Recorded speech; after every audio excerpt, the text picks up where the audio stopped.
야고보서 1장 1절부터 12절까지 봉독합니다. 하나님과 주 예수 그리스도의 종 야고보는 흩어져 있는 12지파에게 문안하노라. 내 형제들아, 너희가 여러 가지 시험을 당하거든 온전히 기쁘게 여기라. 이는 너희 믿음의 시련이 인내를 만들어내는 줄 너희가 알미라. 인내를 온전히 이루라. 이는 너희로 온전하고 구비하여 조금도 부족함이 없게 하려 함이라. 너희 중에 누구든지 지혜가 부족하거든 모든 사람에게 후히 주시고 꾸짖지 아니하시는 하나님께 구하라. 그리하면 주시리라. 오직 믿음으로 구하고 조금도 의심하지 말라. 의심하는 자는 마치 바람에 밀려 요동하는 바다 물결 같으니 이런 사람은 무엇이든지 주께 얻기를 생각하지 말라. 두 마음을 품어 모든 일에 정함이 없는 자로다. 낮은 형제는 자기의 높음을 자랑하고 부한 자는 자기의 낮아짐을 자랑할지니 이는 그가 풀의 꽃과 같이 지나감이라. 해가 돋고 뜨거운 바람이 불어 풀은 말리면 꽃이 떨어져 그 모양의 아름다움이 없어지나니 부한 자도 그 행하는 일에 이와 같이 세잔하리라. 시험을 참는 자는 복이 있나니 이는 시련을 견디어낸 자가 주께서 자기를 사랑하는 자들에게 약속하신 생명의 면류관을 얻을 것이기 때문이라. 아멘. 할렐루야. 고난을 잘 감당하시기 바랍니다. 이 야고보는 예수님의 육신의 동생이었습니다. 그가 보낸 서신이 야고보서입니다. 야고보는 예수님의 형제였지만은 그는 예수님을 주로 믿었고 섬겼습니다. 그래서 자신을 주의 종된 나 야고보는 이렇게 말하고 있습니다. 그는 영안이 열렸고 예수가 그리스도인 것을 보게 되었고 알게 되고 믿게 되었습니다. 스데반의 순교를 시작으로 예루살렘 교회가 큰 핍박이 일어났습니다. 그래서 예루살렘에 있던 성도들이 소아시아 여러 지방으로 흩어지게 되었습니다. 저들은 흩어져서 가는 곳마다 교회를 세우고 예수를 믿고 예수 그리스도의 복음을 전거했습니다. 그러는 과정에서 저들은 항상 유대인들의 핍박을 받았고 가는 곳마다 저들은 많은 고난을 겪게 되었습니다. 오늘 야고보서는 이 흩어져 고난당하는 하나님의 이스라엘 백성들을 위해서 이 서신을 기록했습니다. 이 서신의 내용은 주로 저들의 고난을 잘 이길 수 있도록 저들을 위로하고 격려하고 또 용기를 주고 그들로 하여금 이길 수 있는 믿음을 가지게 하기 위해서 보낸 서신입니다. 고난은 우리 모두에게 있습니다. 예수 믿는 우리도 고난의 예외가 아닙니다. 어떤 면에서 예수 믿는 우리들에게는 고난이 더 많습니다. 그래서 시편 34편 19절은 의인은 고난이 많으나 여호와께서 그 모든 고난에서 건지신다고 했습니다. 의인은 의인으로서 당하는 고난이 있습니다. 의인은 범죄할 때 하나님께서 징계합니다. 왜? 성결하게 만들기 위해서. 의인은 또 믿음으로 살려고 할 때 당하는 고난이 있고 또 주를 위해서 살려고 할 때 당하는 고난이 또 있습니다. 그래서 의인은 고난이 많다고 했습니다. 그러나 그 모든 고난에서 건져주신다고 했습니다. 문제는 우리가 고난을 잘 감당하는가 고난을 우리가 어떤 자세로 우리가 고난을 담당해 가는가 하는 문제가 중요한 것입니다. 고난을 불신앙적으로 받아들이면 고난은 고난으로 끝날 뿐입니다. 그러나 믿음으로 받아들이면 고난 속에 숨겨진 하나님의 은혜를 받습니다.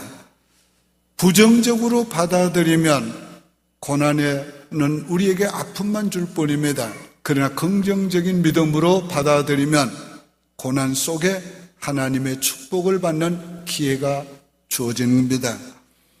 고난을 잘 감당하지 못하면 패배자가 됩니다. 그러나 고난을 잘 감당하면 승리자가 되고 고난을 통해서 우리의 인생이 더 업그레이드 되는 것입니다. 바다에는 항상 바람이 붑니다. 그래서 파도가 일어납니다. 파도가 일어나면 실력 없는 뱃사공은 해변을 찾아 듭니다. 그러나 실력 있는 이 서핑자들은 파도가 크게 일기를 오히려 기다리고 파도가 일어나면 파도 타기를 하면서 즐기는 것입니다. 요트 경주자들도 파도가 일어나면 오히려 닷을 올리고 그 바람을 이용해서 바다로 더 질주하게 되는 것입니다. 우리 믿음의 사람들도 그렇게 되어야 합니다.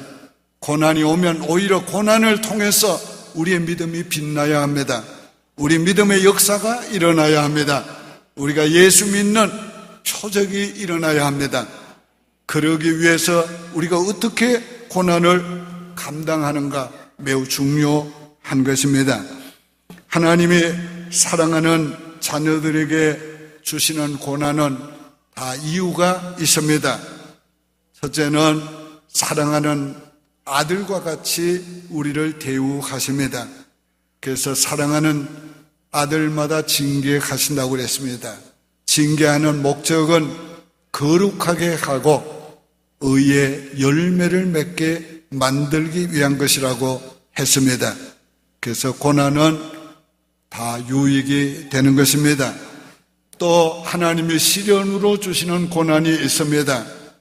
우리를 연단하고 단련해서 정금 같은 믿음의 사람이 되게 하고 예수 그리스도를 닮은 인격과 성품의 사람이 되게 하시고 그리고 우리로 하여금 하나님이 원하는 사람이 되도록 만드시는 것입니다.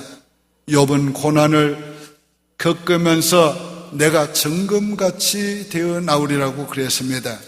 우리가 다 그렇게 되어져야 합니다. 뿐만 아닙니다. 예수를 위해서 살려고 할 때 당하는 고난이 있습니다. 믿음 생활을 하려고 할 때, 복음을 증거하려고 할 때에, 주님을 섬기려고 할 때에 오늘 우리는 받는 고난이 있습니다.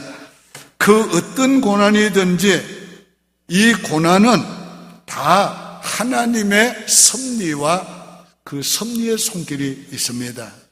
우리 그걸 믿어야 합니다. 오늘 본문에 말씀하는 야고보가 말씀하는 고난은 바로 주를 위해서 살기 위해서 당한 고난들을 말씀하고 있는 것입니다. 오늘 우리가 그 고난 속에 하나님의 섭리의 손길이 있는 것을 믿으면 고난을 이길 수 있습니다. 또 섭리의 손길을 보면 고난 낙심하지 않게 됩니다. 오늘 하나님의 섭리의 손길을 믿지 못하면 고난 때문에 낙심하게 되고 약하여지게 되는 것입니다. 하나님 자신이 허락한 고난은 우리가 감당할 수 있습니다. 왜? 감당하지 못할 시험을 안 주셨다고 했기 때문에. 그래서 오늘 우리는 고난이 올 때에 감당할 수 있다는 믿음을 가지고 고난을 이겨가야 합니다. 하나님은 고난을 허락하시고 그냥 우리를 버려두지 않습니다. 어떻게 고난을 이기는가 보고 계십니다. 그래서 고난을 이길 수 있도록 도와주시고 이긴 후에 숨겨진 하나님의 축복을 허락해 주십니다. 우리가 어떻게 고난을 잘 이길 수 있을까? 오늘 본문을 통해서 배우려고 합니다. 첫째는 기쁨으로 고난을 이겨야 합니다. 2절에 형제들아 너희가 여러 가지 시험을 당하거든 온전히 기쁘게 여기라 했습니다. 오늘 시련, 환난을 말하는 것입니다. 여기 고난은 시련, 환난입니다. 오늘 이런 시련, 고난을 당할 때 오늘 우리가 기쁘게 여겨야 합니다. 불평하고 원망하면 고난을 이길 힘을 잃어버립니다. 그리고 고난 속에 점점 더 깊이 빠져들게 됩니다. 그러나 고난을 만났을 때에 우리가 기쁨으로 고난을 이기려고 하면 고난을 이길 힘이 생깁니다. 어떻게 고난을 기뻐할 수가 있습니까? 성도의 삶 전부가 하나님의 예정과 섭리 가운데 이루어지는 것을 믿음으로 할 수 있습니다. 하나님이 주신 것은 그 어떤 것도 우리에게 유익된 것이지 우리에게 하나님이 저주로 주신 것이 아니라는 걸 믿음으로 기뻐할 수가 있습니다. 하나님이 허락하신 것은 다 복된 것입니다. 하나님이 허락하신 것이면 고난이든지 실패든지 분명히 거기에 숨겨진 은혜와 복이 있습니다. 하나님이 허락하신 것이면 어려움이나 고난 속에도 분명히 숨겨진 은혜와 축복이 있습니다. 야곱에게 주신 고난 속에도 숨겨진 은혜가 있었습니다. 요셉에게 주신 고난 속에도 숨겨진 은혜가 있었습니다. 욥에게 주신 고난 속에도 숨겨진 은혜가 있었습니다. 이 숨겨진 은혜는 평소에는 나타나지 않습니다. 고난을 잘 감당하고 난 다음에 드러납니다. 그러므로 우리는 이것을 믿고 고난을 기쁨으로 이겨야 합니다. 하나님이 주신 고난은 우리에게 다 필요한 것입니다. 필요 없는 것 안 주십니다. 좋은 것이지 나쁜 것 안 주십니다. 다 우리에게 유익된 것이지 유익되지 않는 거 없습니다.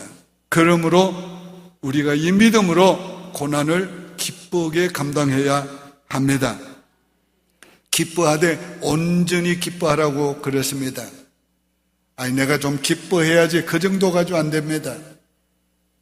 그런 사람들은 조금 기뻐하다가 금방 또 낙심하게 되고 슬픔에 빠지게 되고 고난에 붙잡히게 됩니다. 오늘 온전히 기뻐하라는 말은 풀리로 기뻐하라는 말입니다. 내가 언제나 어디서나 어떤 고난이나 기뻐하리라.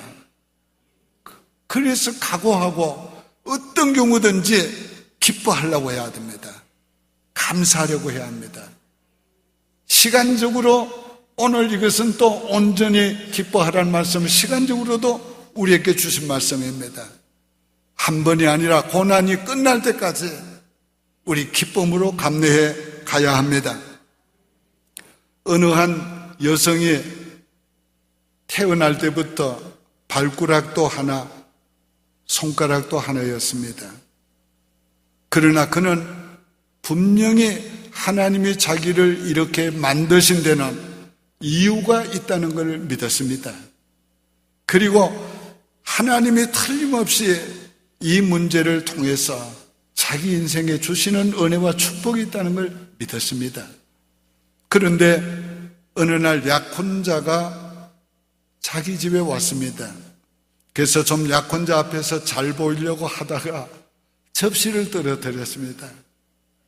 그는 조금도 당황하는 빛이 없이 편안하고 침착하게 그 떨어진 접시를 향해서 야 접시야 내가 너까지 거 못 다룰 줄 알고 그러면서 접시를 다루면서 웃는 그 모습을 보고 오늘 이 약혼자도 굉장히 마음에 평안을 얻었습니다.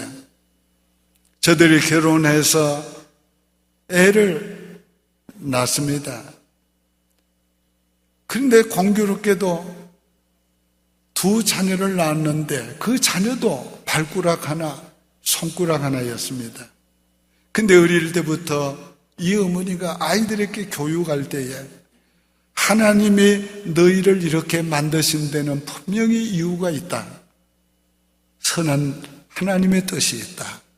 그렇게 늘 가르쳤습니다. 막내가 4살 때에 그 동네에 있는 가게에 들렸습니다. 늘 다니는 가게였어요. 그 가게 아줌마에게 이렇게 말했습니다. 아줌마는 내 손가락이 왜 하나인지 궁금하시지요? 그러면서 이 아이가 이렇게 말했습니다. 하나님의 어떤 이유가 있어서 이렇게 만드셨다 그럽니다. 오늘 우리 자신도 그런 믿음을 가지고 살아야 하고, 우리가 문제가 있는 자녀들에게도 그렇게 가르쳐야 합니다. 오늘 인생은 단순하지 않지만은 하나님의 은혜가 임하면 단순하게 살 수 있습니다. 인생은 힘들지만은 하나님의 은혜로 살면 쉽게 살 수가 있습니다. 오늘 우리는 하나님의 은혜로 살아야 합니다. 오늘 우리가 아무리 우리 자신의 인생에 문제가 있을지라도 우리가 수치스럽게 생각하지 말고, 그것이 하나님이 허락하신 일인 줄을 알고 편안하게 생각하고 받아들여야 하고, 다른 사람에게도 편안하게 말해야 합니다. 그것이 바로 믿음의 태도인 것입니다. 그것이 믿음으로 우리에게 주어진 삶의 어려움을 이겨가는 것입니다. 오늘 여러분이 다 그렇게 인생을 사시기를 바랍니다. 우리가 문제를 가지고 또 기뻐할 수 있는 것은 단순히 감정의 문제만은 아닙니다. 이건 의지의 문제로 해야 합니다. 우리가 하나님 앞에서 기뻐하기로 결단하고 우리가 의지적으로 그렇게 해야 합니다. 고난이 있어도 기뻐할 수 있는 것이 하나님의 선하심을 믿는 태도인 것입니다. 여러분은 지금 혹시 어떤 고난을 당하고 있습니까? 여러분 고난 가운데서 어떻게 하고 있습니까? 기뻐하시기를 바랍니다. 하나님이 어려움 가운데서 어려움을 가지고도 기뻐하는 모습을 보시면 하나님이 절대로 가만히 안 있습니다. 하나님의 특별하신 은혜가 함께해 주시는 것입니다. 두 번째는 인내로 감당하시기 바랍니다. 4절에 인내를 온전히 이루라. 이는 너희로 온전하고 구비하여 조금도 부족함이 없게 하려 함이라. 인내는 고난을 잘 감당하는 방법입니다. 하나님이 인내를 통해서 우리를 만들어 가십니다. 하나님이 인내를 통해서 우리를 준비시켜 가십니다. 하나님이 인내를 통해서 하나님이 원하는 사람을 만들고 계시는 것입니다. 인내는 고난을 통해서 자라는 것이지 평탄하고 좋은 일을 통해서 자라는 게 아닙니다. 그러므로 우리가 인내하는 사람, 인내의 인격을 가지자면 반드시 고난이 있어야 합니다. 그런데 본문이 4절에 보면 인내를 온전히 이루나 이는 너희로 온전하고 구비하여 조금도 부족함이 없게 하려 합니다. 여기에 우리에게 주시는 교훈이 뭡니까? 온전하고 구비하여. 여기에 온전하고 구비한다는 말은 뭡니까? 하나님이 원하는 그 사람이 될 때까지. 그리고 모든 것을 구비한다여 부족함이 없다는 말은 무엇입니까? 이거는 인격이나 성품이나 그리고 우리의 신앙의 태도나 이 모든 것을 가리키는 것입니다. 여기에 구비한다는 것은 그 모든 것이 만들어졌을 때에 나타나는 기능적인 걸 말하는 것입니다. 그리고 부족함이 없는 자가 된다는 것은 그렇게 되었을 때에 주시는 하나님의 은혜와 축복을 가리키는 것입니다. 결코 고난 때문에 망하지 않습니다. 고난은 영원하지 않습니다. 사탄을 통해서 주시는 고난일지라도 하나님은 제한을 두고 계십니다. 하나님이 두신 제한은 우리가 감당할 수 있는 선을 말하는 겁니다. 하나님은 사탄에게 여기까지 하고 제한해 놓고 있습니다. 내용도 시간도 제한해 놓고 있습니다. 그 제한은 바로 우리가 이길 수 있는 한계인 것입니다. 그러므로 우리가 고난을 인내하며 나아가면 이길 수 있도록 되어져 있습니다. 그러므로 고난을 절대로 여러분 낙심하지 마시고 능히 감당할 수 있다고 믿고 나가시기를 바랍니다. 죽을 병이 걸렸어도 이길 수 있습니다. 실패했어도 다시 일어날 수 있습니다. 방법이 없어도 길이 없어도 하나님은 방법을 가지고 계십니다. 하나님은 길 없는 바다에 길을 내신 분이고 하나님은 정말 길을 만드시고 인도하시는 분입니다. 오늘 우리가 이걸 믿고 낙심하지 말고 길이 없어도 하나님을 믿고 나아가시길 바랍니다. 세 번째는 기도하면서 감당하시기를 바랍니다. 5절에 너희 중에 누구든지 지혜가 부족하거든 모든 사람에게 후히 주시고 꾸짖지 아니하시는 하나님께 구하라 그리하면 주시리라. 이 고난은 우리 힘만으로는 이기기 어렵습니다. 그래서 기도하라고 한 것입니다. 우리가 고난을 당할 때에 하나님께 기도하면 하나님이 지혜를 주십니다. 고난을 이길 지혜를 주시고 고난을 피할 지혜를 주시고 고난 속에서 행할 바를 알게 해주시는 겁니다. 그래서 하나님 앞에 지혜를 구해야 합니다. 우리가 하나님께 기도하면은 고난을 이길 능력을 주시든지 고난을 옮겨주시든지 합니다. 그래서 오늘 우리 기도해야 합니다. 고난이 크면 더 기도해야 합니다. 더 많이 기도해야 됩니다. 더 부르짖어야 합니다. 오늘 요나가 고기배 속에 들어가서 여호와여 하고 부르짖을 때에 하나님이 응답하셨다고 그랬습니다. 그는 고기배 속에서 하나님이 거기에도 함께하는 걸 알았습니다. 그래서 그는 고기배 속에서도 그 고난을 이길 힘을 얻게 되어서 그는 고기배 속에서 나가서 성전에 올라가 감사로 여호와께 제사를 드리겠다고 그렇게 고백하기에 이르렀습니다. 이게 기도의 힘입니다. 이게 기도의 능력인 것입니다. 여러분 기도하면서 고난을 이기시기를 바랍니다.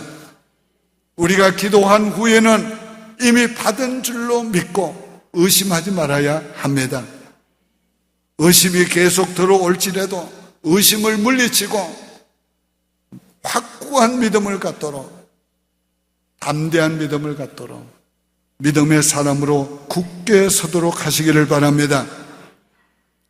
어느 여성이 소녀 때부터 무서운 편두통을 앓았습니다. 늘 그 고통 때문에 불평했습니다. 그런데 어느 날 그 편두통을 인하여서 하나님께 감사하기로 작정했습니다. 하나님께 편두통을 주신 것을 감사하다고 이 문제를 통해서 하나님이 주실 은혜가 있는 걸 믿는다고 그가 기도하게 되었습니다. 그가 감사하면서 기도할 때에 편두통은 점점 적어지는 걸 느꼈습니다.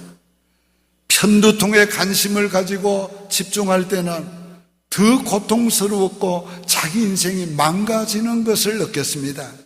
그런데 하나님께 집중하고 하나님께 감사하면서 기도하니까 편두통도 점점 약해지고 그 속에도 하나님이 함께하는 것을 느끼게 되고 힘을 얻게 되었습니다.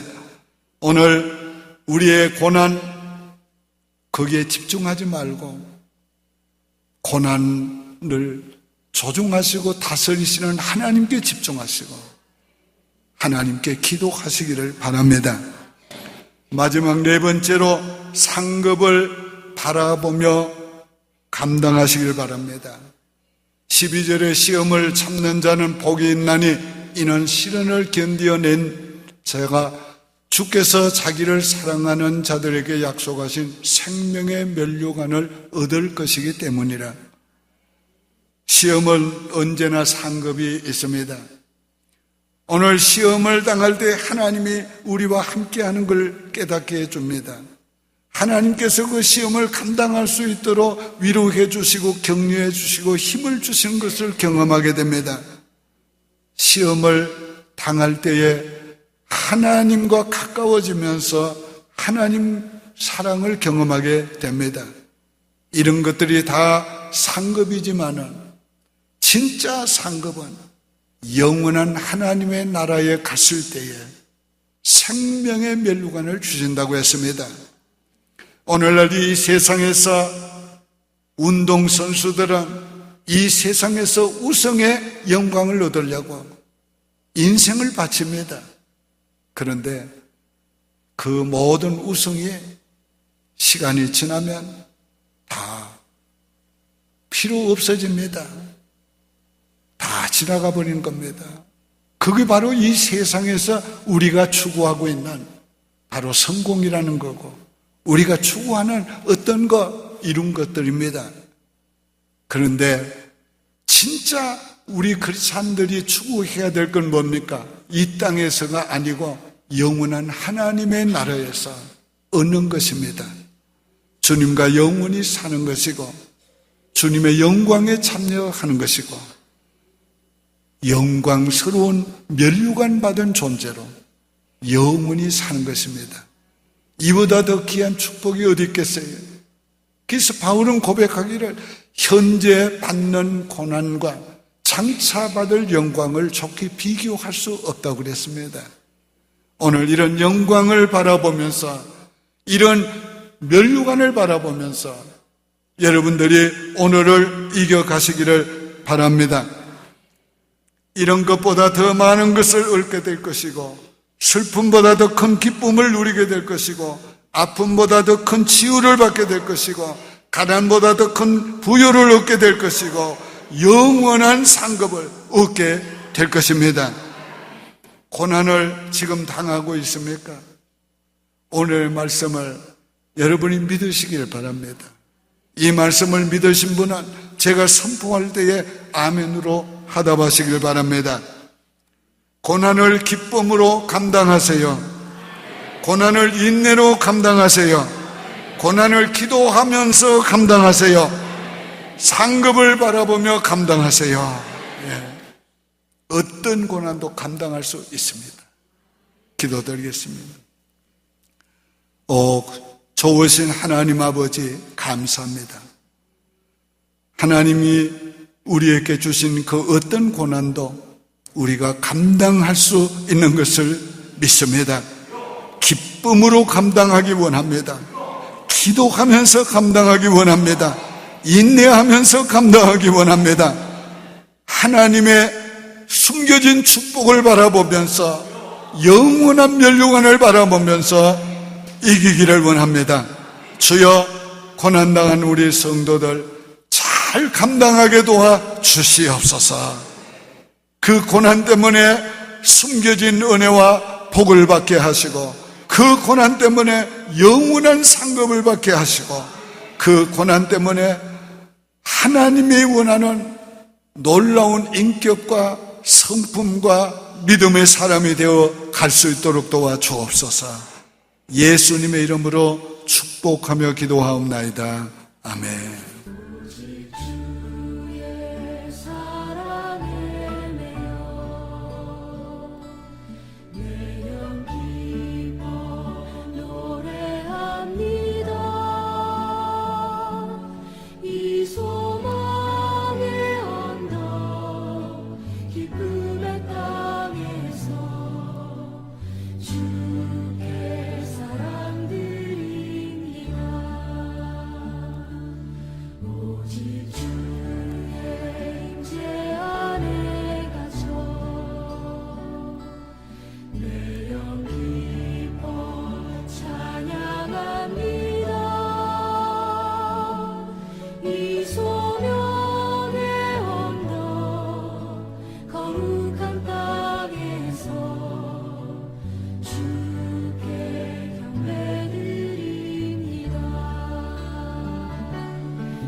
주